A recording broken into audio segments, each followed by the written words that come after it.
All right, let's pray. We'll get started.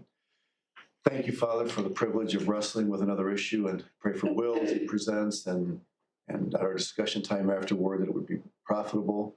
You would enable us to think through carefully those things that pertain to the issue and the scriptural implications that undergird our conclusions. I pray in Jesus' name. Okay, Will, you are on.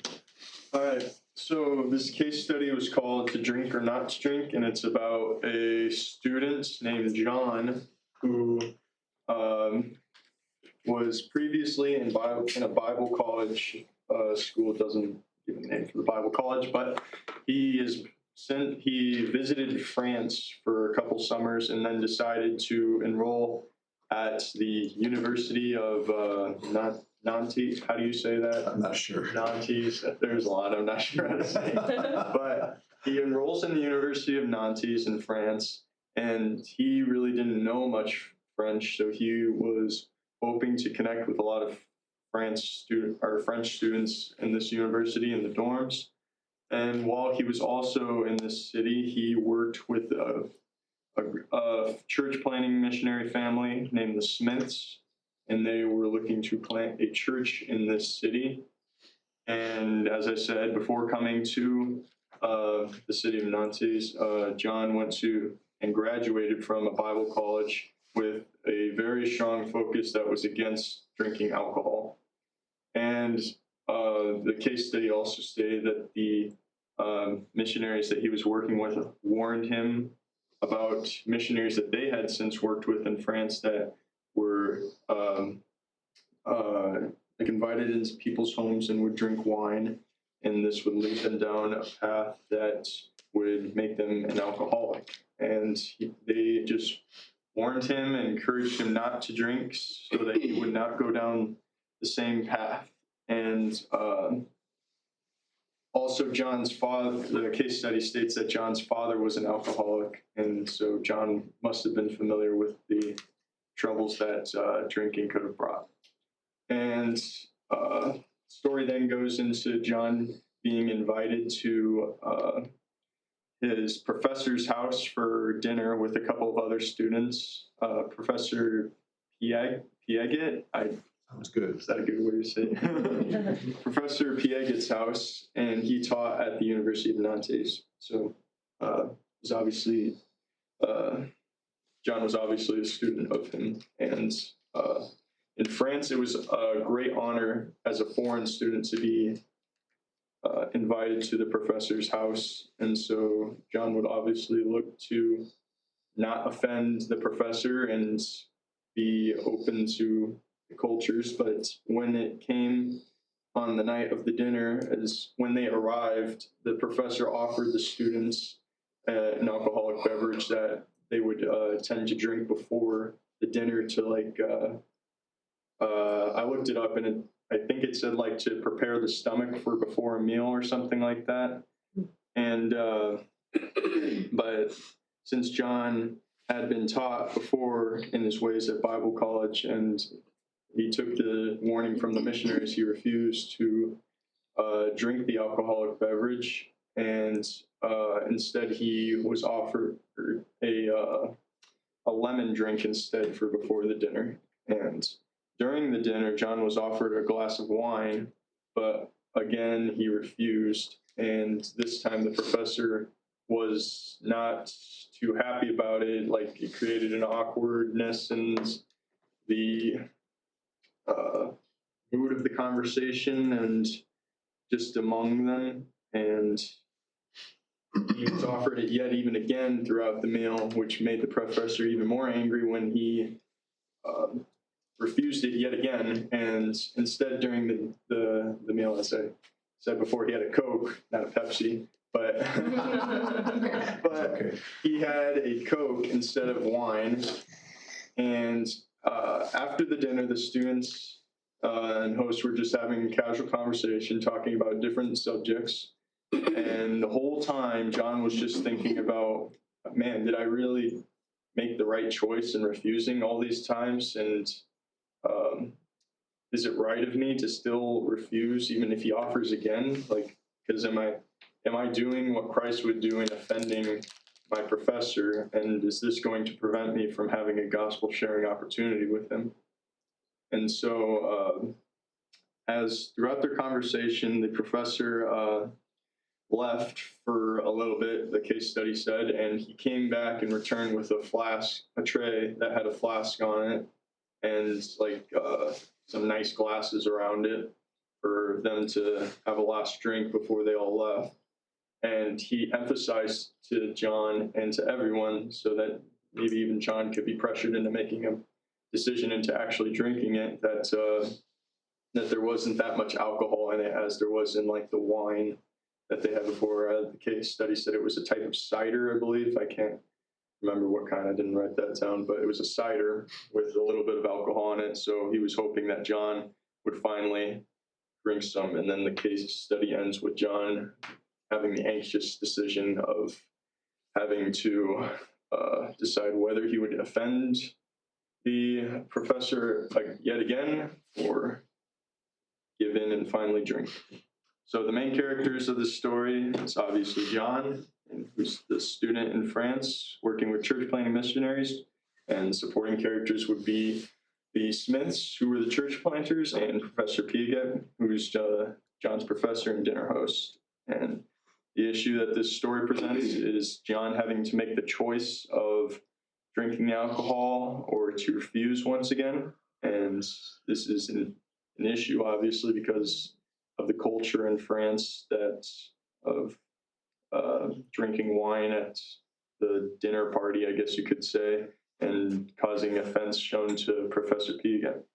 So the alternatives that could be done is John could drink the cider and make his professor finally happy, and maybe this would lead to a good relationship with the professor. And in doing so, John would be giving into his beliefs, though, that he's been taught in his Bible college through, I assume he went for 4 years or something like that. So a good biblical foundation that he would receive, and also the warning that he had with the missionaries. And so this would also probably affect his relationship that he had with the Smiths, and that they had also lost many missionary friends to them going down the path of alcoholism. And this could also even open up a new path for him, even because since his father was susceptible to drinking, maybe he could be as well. And then the other alternative is that he could refuse to drink and make his professor even more mad, which would probably lead to bad grades on his tests or something. But in doing this, John would stand strong in his beliefs and stay true to what God has showed him through his schooling, as well as what the missionaries taught him. And I believe that John should not give in to the temptation and refuse to drink yet again, because this is what John's been raised in, and this is what his missionaries that he is working with would want him. They wouldn't want him to drink that ever, or wouldn't want him to be open to drinking, since the missionaries they had worked with before had given in to that and they had been lost due to that. And some verses that I have to support are Romans 14:21. It is good not to eat meat or drink wine or do anything that causes your brother to stumble. And obviously this is shown in that some brothers did stumble, and that the Smiths gave the examples of missionaries that did stumble in drinking wine, and it led them down to further path of it. And then I have Proverbs 21 that says, wine is a mocker, strong drink a brawler, and whoever is led astray by it is not wise. And I also have Ephesians 5:18, and do not get drunk with wine, for that is debauchery, but be filled with the Spirit. And that's about all I got. All right. Discussion? Will, do you have questions you want to ask specifically, or you just want to open it up in general? One question I would have, as a actual question, that I was confused about.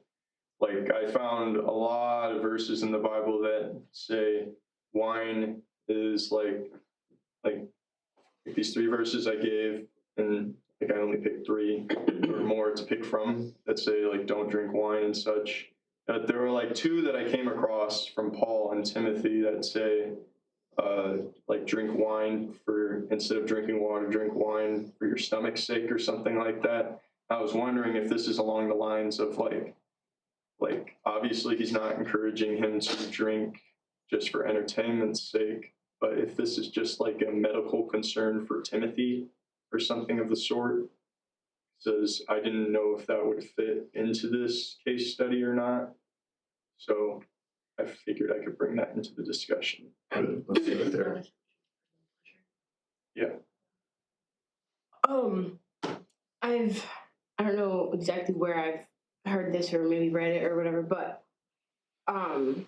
back in the Bible times and like Jesus' time, wine was way less strong, like way less strong than like most any alcoholic beverages of any kind, I think, nowadays. The cider one that was talked about, I don't know how strong that one is because it said that it was less like alcoholic. Maybe that one would be similar to like because like Jesus made the water into wine and like stuff like that. And a lot of times also they did that because to purify the water. So it was kind of sometimes like half water, half wine because the water wasn't always very pure to like drink or whatever. So I know that is the bird.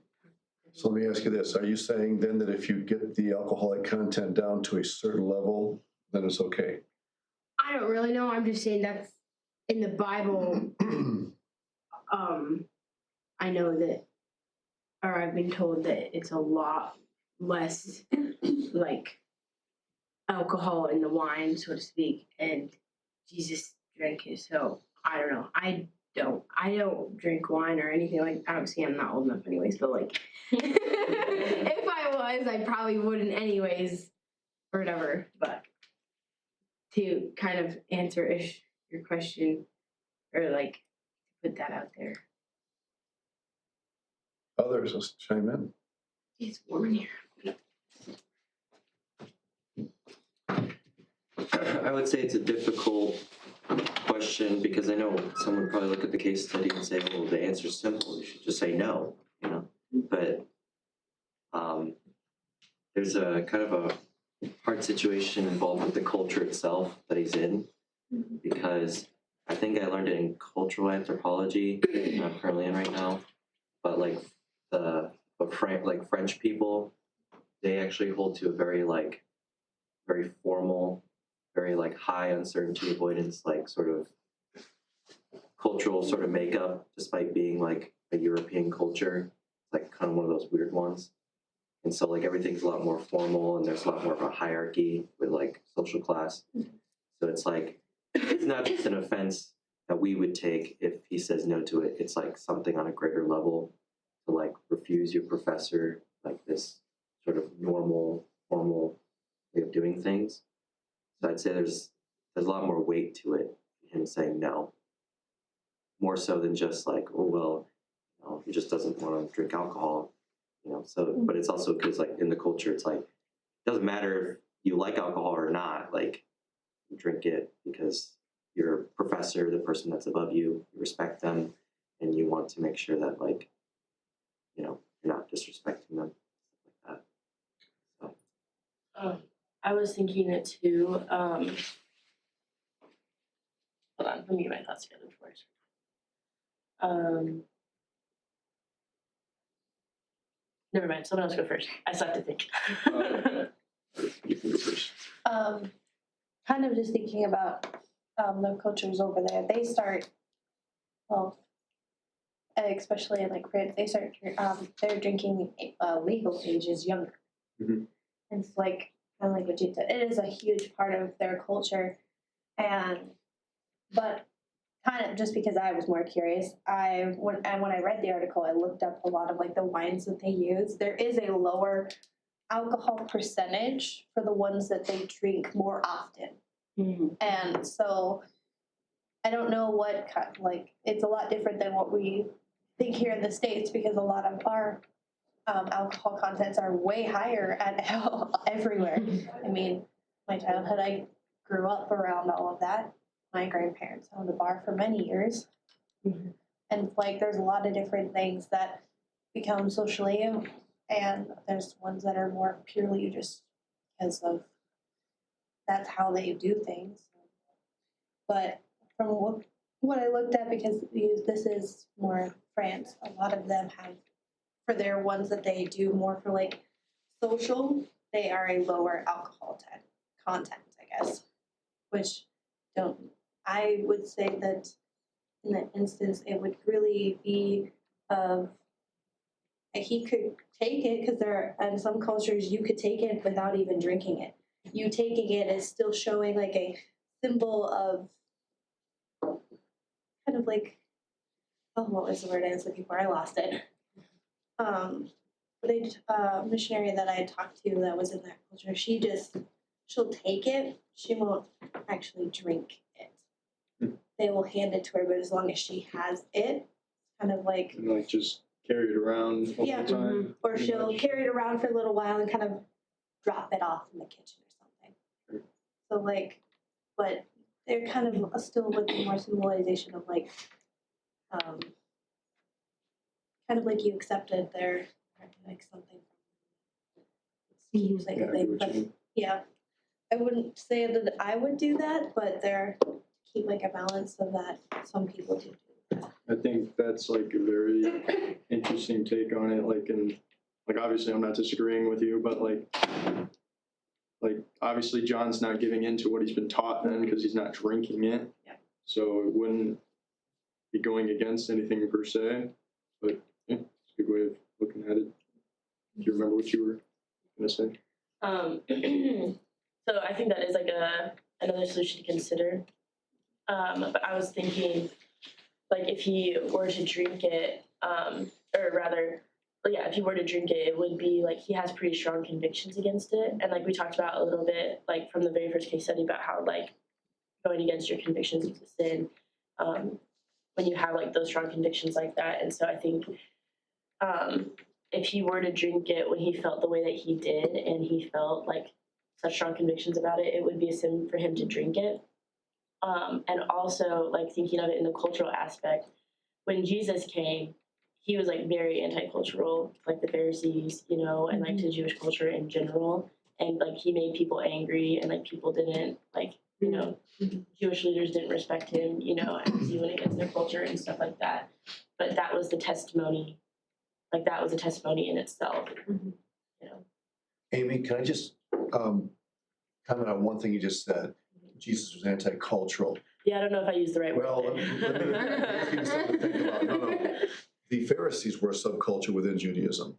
The Pharisees didn't represent the Jewish culture per se. They were a religious subculture. When it comes to the Jewish culture itself, the common people, Jesus fit in very well. And frankly, the example of the wedding in Cana where he turned water to wine is an example of that. It was the subculture of the Pharisees that he really butt heads with. So you're dealing with a complexity of cultures there. A Jewish culture that would be the common people, but then subcultures like Phariseeism, Sadducees, other groups like that, Herodians. I was just... It's okay. It's your point is still well taken.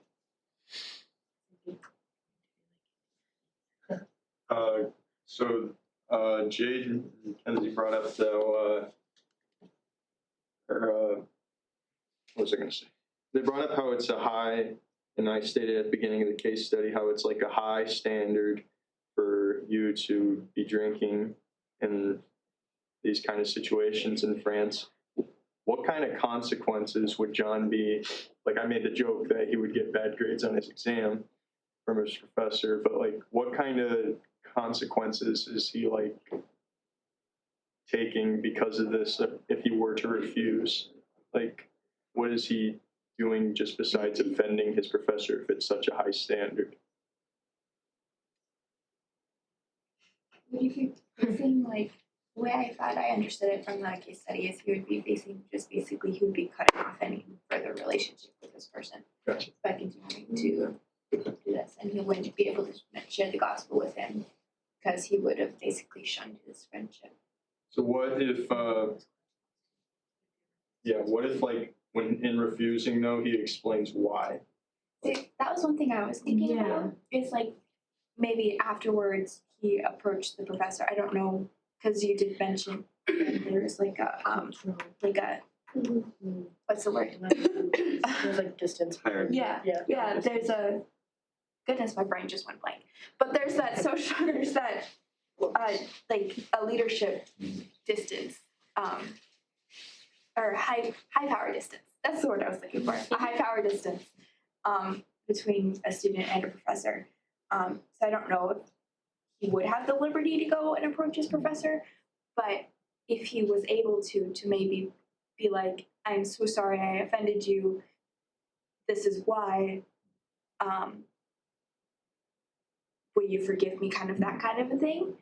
And maybe in the future he can remember or he can mention something like that before going over to their house. So like when someone gives him an invitation, he'll be like, I would love to come over, but I must say I will not drink. And that's a question too you gotta ask is, was he aware like of the standard? Because like being a Christian, I think that would have been a big factor for all of us in making the decision to go. And I'm sure that is still nowadays too. We're all college age. We get invited to parties with our secular friends who may be drinking or something like that. And that's something we have to make the decision of, are we going to be in that environment with that around? So I'm wondering if John was even aware. Like obviously he was warned by the missionaries. So like maybe he was, but what you got? I thought it was interesting that at the end when he presented the flask with the alcoholic drink that was less alcoholic, didn't you mention that it was almost as if he intentionally did that? Yeah. And so it seems to me like maybe the professor knows, because like if it was like, oh, this guy doesn't want to drink what I'm giving him because he hates me, like I don't think that's what the professor's thinking. I think he's like, oh, this guy's a Christian, you know, he's saying no to alcohol because he's being all spiritual. So I'll get down on his level, give him something with a little less alcohol. That way it's a little more acceptable. And so it kind of might be like, because this decision is even harder because the other two are kind of like, he was just, you know, just, hey, everyone have a drink. But now it's like he's being intentional, like, here, I'm trying to take an extra step for you here, buddy. Like, I need you to drink this. And so if he refuses, I think it might even be more detrimental. It's like I'll go the extra mile for you. I reduce the amount of alcohol, but I'm saying no to it I still. wonder if, but with that same thing, I was wondering, my thought was if he took it now, he would be kind of like saying, oh, the rejection of the alcoholic drinks before was just me being picky. But yeah, I don't know.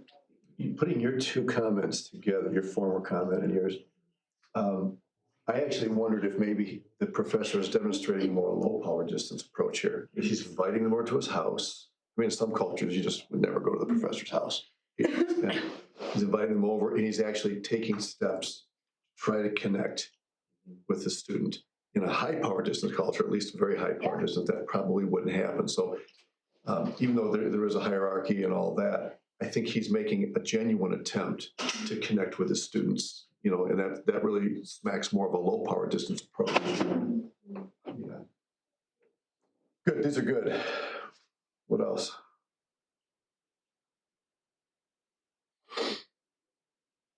I think with what Jade mentioned, if it is that's more the professor's intentions, like it's what I call a very rickety olive branch, because you're still not wanting to say yes to the street, but you also don't want to offend. Like they're trying to, but you also kind of know the intent, like some of the intentions behind it too. So it's not an easy place to be in. Will, you began by referencing the scriptures that you quoted. So I appreciated that. I appreciate the fact that you want to start by asking the all-important question for us, which is, does the Bible prohibit? Yeah, we know the Bible speaks about it. The question out there is, can I find sufficient evidence to say the Bible prohibits the intake of alcohol, at any level? The fact is that the passage you quote here, the Romans 14 passage, probably is not the best passage to select in order. It's a good passage. Okay, I'm glad you put it in there. Sure. But you probably don't want to select Romans 14 in order to try to determine whether the Bible allows alcohol or not, because the whole reason that Paul is dealing with it here and including it in this discussion is because it's a volatile issue in the Roman church, and perhaps even in Paul's room, for the stronger and weaker brother here. So it's a good passage but you're not going to be able to use a Romans 14 passage to say it's right or wrong, because otherwise it wouldn't be. So you're saying in this Romans 14 passage that Paul, it was a struggle in that church, and that's like they were drinking in excess, is what you mean? No, I'm simply saying that wine here and eating meat, along with other things, he talked about days that you observe. Remember in Romans, he said some observe one day more than another. In other words, the fact that he's including wine in the discussion in this passage tells me that Paul, at least here, is not trying to prove that drinking wine is always right or always wrong. Otherwise, why would he include it in a section of the book that's dealing with questionable issues that could go either way, and where he's exhorting both sides to be understanding of each other? I'm saying it's good to include it here, but don't use a Romans 14 passage to try to arrive at a definitive conclusion about it. Sure. The principle here, clearly, if there's somebody that's going to be offended, that much you can say without hesitation.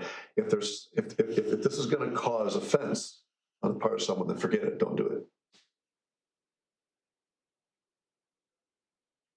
Yeah, but doesn't Romans 14 also deal with personal conviction? It does. And how you shouldn't just run over someone's convictions? Yes.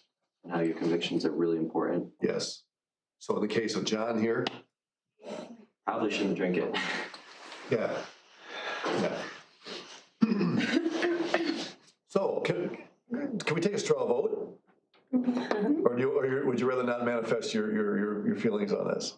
Would anybody step out, and say, I firmly believe that John should take a drink here and give in and say, for the sake of testimony, and to the fact that I'm not sure, I probably should not ruin an opportunity, I should take it. I feel like I would maybe, if I were to do anything, and not take it, I would take it, like you said, take it and not drink it, maybe. How would you do that in his house? He's passing this around, people are taking it and they're drinking, he's sitting here holding it. Especially He's if already pointed it out to you, this has less alcohol content. He's already refused it many that's right. times, and he brought it for his sake. He's not passing it out as they go out the door and say, have a nice day. Yeah. They're sitting there. Because it emphasized in the case study that he gave it to him with a big smile on his face. Mm-hmm. And, so he's probably just gonna watch him after he gave it to him. And, what do you think, or something like that, or. That's true. You're right He's refused drinks so far that he should just continue. If it was at the starting drink where you could maybe have taken it as that way, maybe, but he's already gone this far. I would say that he should just kind of keep going, I guess. Yeah. But also he has such strong convictions against drinking that I think it would be really hard for him to even show support of that by taking the drink. Because he's been through years of study through it or whatever, and all we know about this Bible college from the case study is they have a strong view against it. So I'm sure it was preached on multiple times. So it's obviously got a good place in John's heart. So, yeah. I think it would be really hard to. Let me ask, go ahead, Will. Like when somebody wants to do a sin, like maybe it's not drinking, but like they have to think about it first, like, and they're like, man, what if I did do that or something like that, and then like finally when that opportunity pops up, they're like, let's do it or something like that. And from this, like with what John's been through studying and stuff like that, I don't think he had that kind of mindset going into it. Do you guys think that it would be appropriate for John in this situation not to drink and to try, even in the setting there of professor and students, to explain himself? Or would that just complicate it more? Would it be better for him wait, afterwards approach his professor in private? What do you think would be the better option if he refuses to take it?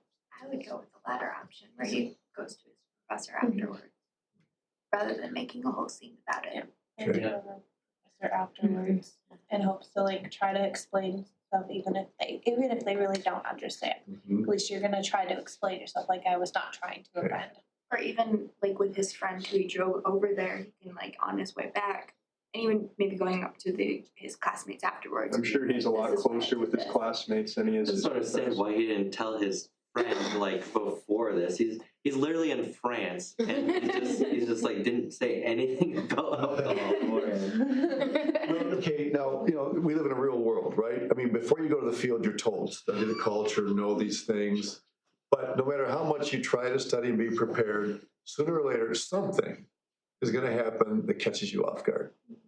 So let's just assume that he's really tried, but this is something, for whatever reason, it's not because he's irresponsible. Okay, let's assume the guy is responsible and he's serious, but for some reason, he didn't see this one coming. And so let's give him that much. And now but this will happen. If it's not a wine issue, it'll be something else. Well, Otherwise, we wouldn't have a case study. we're wasting our time here. We could be out drinking Pepsi, right, Amy? You're supposed to say what you're gonna say. All right. Okay. Let me. I'm trying to think about how to. As you see in every case study, or in most every case study, we're dealing with a theological and a practical side of the issue, right? I heard you guys asking here, what are the consequences of drinking it as opposed to the consequences of not drinking? That's the practical side, right? Just like we asked in the previous one, Rachel, what are the consequences of him taking the body back as opposed to not? Both of those are dealing with the practical, okay? And practical questions must be asked, but only after we have sought to answer the theological question. And I think, just to be honest with you guys, no matter how much you deal with this scripturally, you're going to find that there are decent arguments on the other side. Okay? For instance, if you say Jesus turned the water to wine, but it was probably, 3% alcohol. Okay, then why did the wedding master rave at the fact that Jesus saved, or not Jesus, because he didn't know that Jesus did this, but whoever was serving, who tasted the wine, complimented the wine master because he saved the best wine for last. He said, in fact, he says it this way: usually after everybody's drunk a little bit and got a little tipsy and happy, it doesn't matter what you throw at them afterwards. Give them the cheap junk at the end of the party. Everybody's happy. He said, you did the opposite. You saved the best wine for last. Do you really think that wine is the lower in content? I think what I was saying was like all wine in general, except for like stuff like more like wine that is like more like beer, or not beer, but like more alcoholic. Like all wine in general back then, like everywhere, like in studies and stuff like that, was generally a less percentage, even like stronger and. There were cheaper, lesser alcoholic content wines, okay? In fact, even the Greeks would label, at least in one place I read, they labeled the levels that we sell in our stores here as being, demonic in their influence.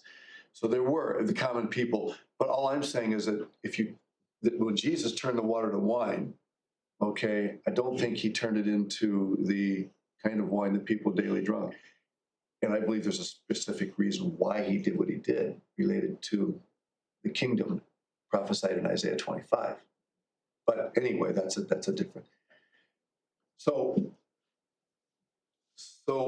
will Romans 14, I believe, is ultimately going to be your go-to passage when push comes to shove. I could take you to a passage of Proverbs. Proverbs talks about the dangers of wine, but then Proverbs chapter 8 talks about wisdom who has built her house. This is wisdom. She has built her house and she has mixed her wine. Wisdom. So wait a second. I thought Proverbs said wine was bad. It does and it doesn't. You have to be fair with all the passages that deal with it. So if you try, and a lot of Christians have become frustrated because they just feel like, why can't I settle this scripturally? Maybe it's not the Bible's intention. Maybe it's not God's intention that we. Maybe instead He wants us to wrestle with the implications and to take the Romans 14 approach, which you aptly included in your list there. Now let me ask you this. Given the circles that we fellowship in, okay, we're associated with a certain kind of Christian, right? We're fundamentalist, conservative, okay? Do you guys think that given the circles that we fellowship in here, that trying to promote the consumption of wine is a good idea? Yeah.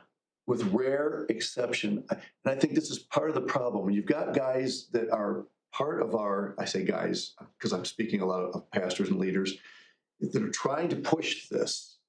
They're trying to push it in a group that traditionally, and conscientiously have abstained from that. And I think that these guys are getting very close to a line here that I think offends what Paul is teaching in Romans 14. There are evangelical groups out there that have no problem with it. I could go out to Olive Garden, and the first thing I would do is accept a little wine at the beginning of my meal. Would not present any problem with these guys, okay? But if I did that with people in the groups that we fellowship with, let me just give you one quick example. When I was ordained, we talked about divorce. My ordination questioning was 4 hours long, and 45 minutes of that was on divorce. Because one guy asked a question about it, and I tried to answer it honestly and biblically, and they just wouldn't let me. Finally, after 45 minutes, the moderator looked at me and he said, Mark, would you encourage somebody from one of our churches here, GRBC churches, to consider calling a pastor who had been divorced? And I said, probably not. I said, next question. What was he saying? He was saying, you can defend if you want, really fight about the issue of divorce. And we had a chat about this. And all you want. But you do have to consider the group of people with whom you serve. And that will impact the decision you make on certain subjects that are difficult to nail down. And I encourage you to keep that in mind. If you try to take something that's been an accepted traditional issue and force, go against the way, you may do more harm than good, and you may discover at the end that it really wasn't worth all the time and effort and energy that I invested in it. I have no idea who this guy's with, what group he comes from or anything. We don't, But he does say, as you said, that the school where he's studying takes a strong stand on it. So that would be another reason why it just doesn't make sense for him to. You're gonna lose somebody somewhere, no matter which way you go on this. I think that he's doing the right thing by not offending his own conscience. I agree with you guys on that. I feel like you guys are pretty much united in that. Will he lose this guy's testimony? Maybe. Maybe not. But will he lose this guy's testimony? Will his testimony? Maybe. But you guys know that you never make decisions to try to win somebody that may ultimately, be questionable. So yeah, you might lose this guy, but he's got to stick. He might win him through it too. Maybe eventually. Just shows his tenacity for his personal beliefs. Mm-hmm. So, I don't know. Yeah. You never make a major theological decision for pragmatic reasons. You just don't do that.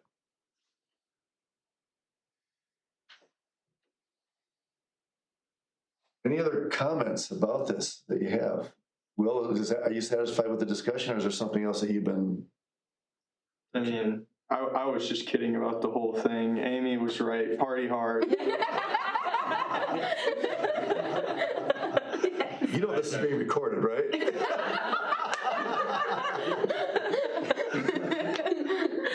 I promise, I was just kidding. Another thing that I would, and you guys have heard this before, and I would tell you that anything that you permit as a leader, your people will take in excess generally. I mean, people just, so as leaders, sometimes there's a price that we pay, you know. So, and look, I would say this also, if you're opposed to social drinking, okay, and you take a stand on it, be careful that when you preach and teach, okay, about this, that you don't overuse practical implications in order to insist on your point. You understand what I'm saying? I've heard that kind of preaching done against social drinking, and students aren't stupid. They'll walk away saying, yeah, you know, he said that and that and that, but I want to know what the scriptures say. And they're walking away asking a very good question. So it's good to bring practical implications into the discussion, but just make sure that you've laid a scriptural foundation first, because that'll undergird. And if people see that you struggle with the subject and you haven't, you know, you're not totally, that's not all bad either. Now, if you express doubt about everything you teach, you know, you're gonna injure your own reputation. But it's okay to come to a subject like this and say, no, this is hard. This is where I stand, you know, this is why. But I also realize that I'm not the final word on the subject. It's okay. That's a good one. The Jesus turning the water to wine, do you guys understand the relationship between what Jesus did and what was prophesied? We talked about it in another class. Do you remember anybody what's going on? Because that is one of the main passages used to defend social drinking.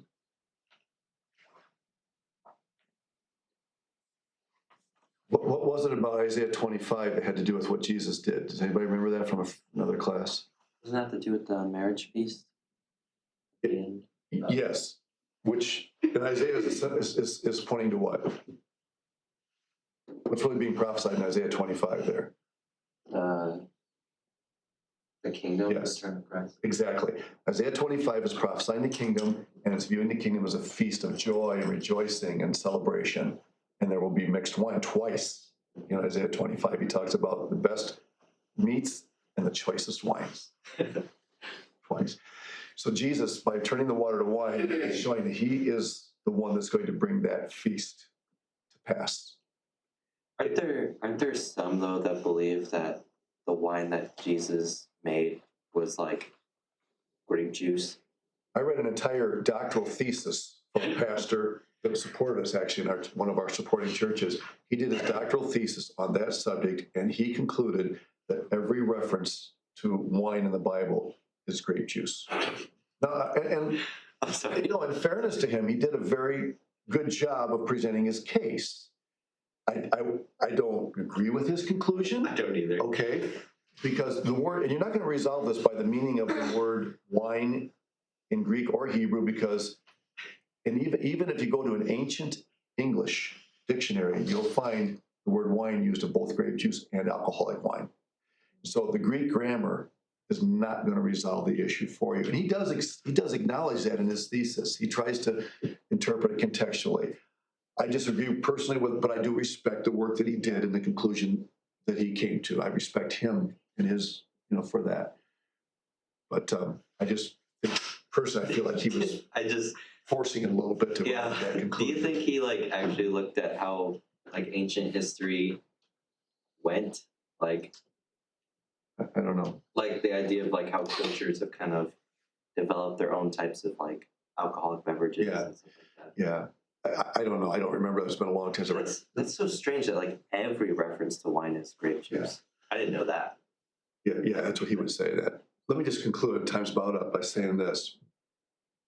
The fact is, the consequences of alcohol abuse are much graver than abuse of chocolate, for instance, or drinking too much Pepsi. Obviously, a lot of the sugar and the That's caffeine. debatable. Pepsi. People will often use that. Well, then you can't drink coffee either because it has caffeine. Well, that's not a fair argument. Because the fact of the matter is, yes, you can drink too much caffeine and get jittery, but the consequences of alcoholism far outweigh. And so don't try to use an argument like that, say we shouldn't drink any sugar either, or, because you're just not comparing apples with apples. So the consequences are an important part of the discussion, but make sure that the scriptures undergird all that. You did a good job, Will. Thanks. Very well done. Who's on for Tuesday? One of you two. I have it pulled up, I think.